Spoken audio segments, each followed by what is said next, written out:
Hello दोस्तों, नमस्ते, प्रणाम सभी को। जय श्री राम। मैं हूँ सीमा मौर्य और मेरा चैनल है सीमा रंगत। आप सभी को सीमा रंगत चैनल में स्वागत है।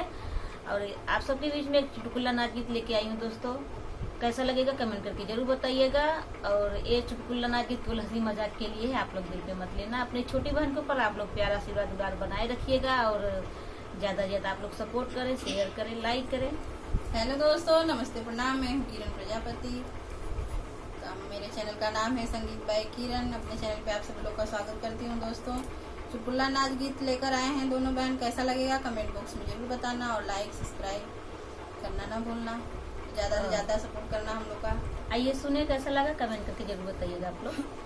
हमारी पतली कमरिया देवर डाला जिन नजरिया, हमारी पतली कमरिया देवर डाला जिन नजरिया, नाही सूखी जई है हमारी शरीरिया, नाही सूखी जई है हमारी शरीरिया ना।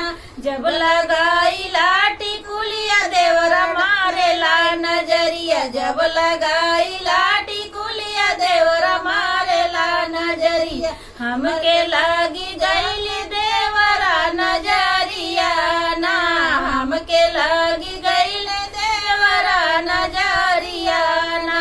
हमारी पतली कमरिया देवरा मारे जिन नजरिया, हमारी पतली कमरिया देवरा ढाल जिन नजरिया, हमारी सूखी जई है सुंदर शरीरिया ना, हमारी सूखी जई है सुंदर शरीरिया ना।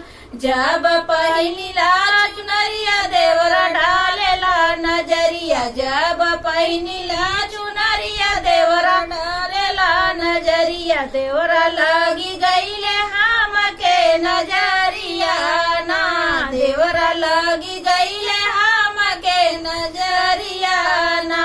हमारी पतली कमरिया देवरा डालनी नजरिया, हमारी पतली कमरिया देवरा डाला जी नजरिया, नाही सूखी जई है हमारी शरीरिया ना, नाही सूखी जई है हमारी शरीरिया ना।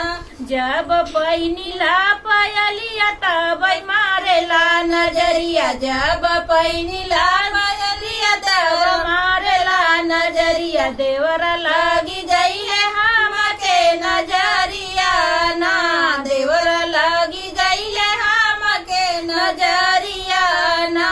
हमारी पतली कमरिया देवरा डाला जी नजरिया, हमारी पतली कमरिया देवरा डाला जी नजरिया, नाही लगी गई है हमके नजरिया ना, नाही लगी गई है हमके नजरिया ना। तो आप लोग को कैसा लगा ये चुटकुला नाच गीत? तो मिलते हैं अगले वीडियो में, तब तक आप सबसे बाय बाय।